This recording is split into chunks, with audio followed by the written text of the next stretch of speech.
Oh, yeah. He was always interested in airplanes. He built a lot of model airplanes, because boys did at that time. And he's brilliant. Even back then he was. He would go to the library and get a book if he's interested in the subject. He made this cannon, and I don't know where he got the cannonball, but he made his own powder, his own powder to use on the cannon. And how old was he? Oh gosh, he would have been 12 maybe. And 11, he knew 12. how to make gunpowder for a cannon? Oh, he probably got the book and figured that out too. He could figure it out. And guns were always in the house. Guns were always around. And then he also got another, again, a book, and he made a plane. I'm not talking a little plane, I'm talking a glider, where it had the hand, you could sit in it. Bob, like I said, was a great teaser. And when I would have friends that came over, he would find a little garden snake and chase them around. So I learned real early never to let him know if I was afraid of something, because he would have made my life miserable. The one time he got into big trouble with Mom and Dad was he had, I can't remember if it was the BB gun or the pellet gun. And I was sitting outside, and I don't remember what prompted it or what came up to it, but he points the gun right at me. And that was a big no-no. He even told me, he said, the gun's empty, but I'll pull the trigger if you don't flinch. And I didn't do it, and he did pull the trigger. Well, what he didn't count on was the air that comes out of that is so strong. Well, my lip just swelled up like that. There was no hiding it. And he got in big trouble for that. It even became more and more evident is that his actions, it never occurred, it's almost like it doesn't occur to him that it hurts somebody else. And if it does, it doesn't matter. He is okay, sometimes he'd even justify, and it's always somebody else's fault, by the way, it's never his. I think he was looking for the structure that the military could give him. And he might have also seen that he could climb this ladder and of success in the military if he did it, played his cards the way he thought was right. And then, of course, like you said, he loved guns, he loved explosives, he loved all of that stuff. He had been up there. Up there, when I say up there, their home in Valley Springs. Right. I know at one point, he had told Dad not to tell anyone he was there. Tell me about that. His dad had told Mom, and Mom kind of related to me that, and that's when I kind of thought, something's strange now. Why isn't he, what's happening with this? And he had said that not for them not to tell anyone that he had been there.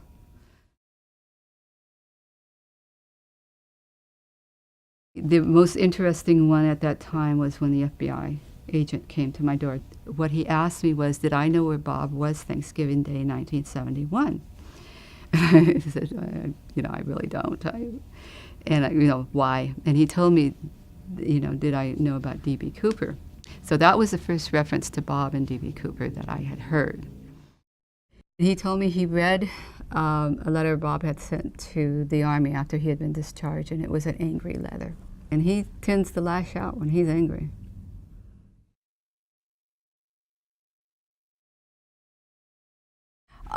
He called me at work. From jail? Yeah. When he called, and I hear this voice, and I was not expecting him to call at all. I almost hung up right away, and he must have known it, because he goes, don't hang up, Linda, don't hang up. He goes, I didn't do it. He goes, honest. And he goes, please don't hang up on me. So I didn't. I bought him 2 suits so that he had looked decent in court. He had lost weight and didn't have a lot of clothes. Here's my extremely intelligent brother, and I'm thinking, you really did something dumb to get caught. And he said, you get tired of running. Really? Yeah. It's the first time I'd ever heard him say anything like that.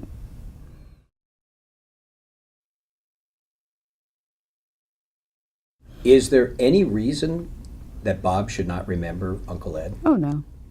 Unless he's become very senile.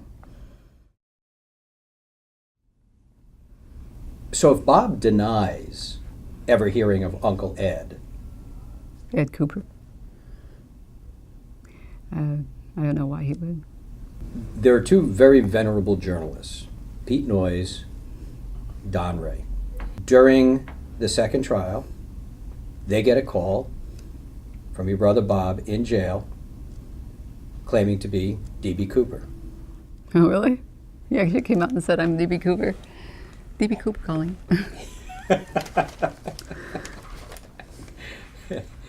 It's priceless. And Pete Noyes, in his manner that I've witnessed many times, barked, "Prove it." Like it is there. Exactly. Oh, cool. So Bob said, well, my uncle, his name is Ed Cooper. That's where I took my name from.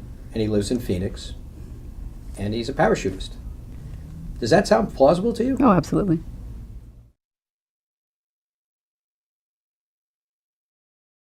I thought he was paroled here in California, but I've learned that it was in Ohio.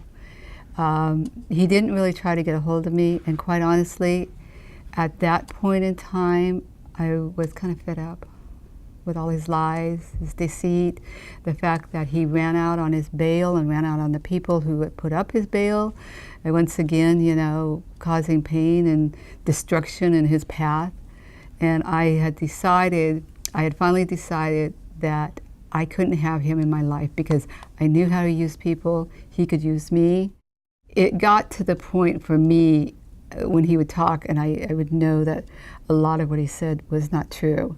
It was like fingernails on a blackboard to listen to him lying. And I can't take it anymore.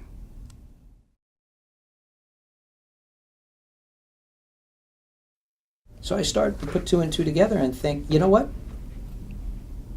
I think I do see a motive. I see the potential of a motive. Mm-hmm. And that is, you gave me all these skills, Right. You threw me into the street, I'm going to show you what I can do Yep. with those skills. Yeah, I'm angry and I'm going to get back at you. That way you could also say, you know, you did it. You gave me the skills. You did all the training. You made me into what I am. I made D.B. Cooper into what he is. You know, he would have planned this out and done it just out of anger at the, you know, military and everyone around him. But I think there's a very strong possibility he's D.B. Cooper.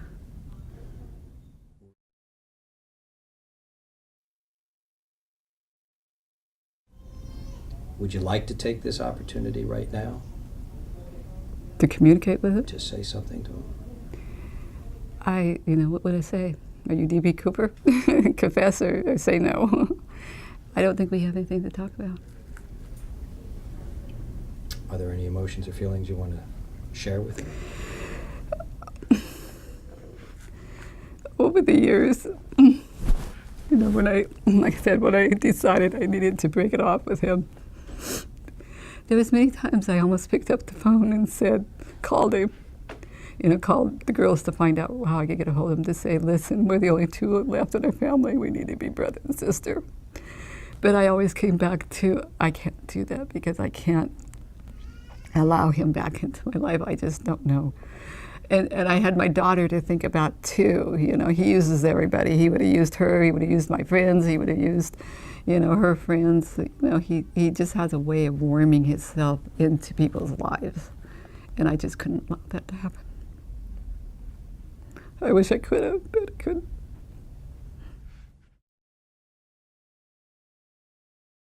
The one thing I think I would tell him, you know, you never faced up, you never took responsibility for your actions. You need to take responsibility for your actions.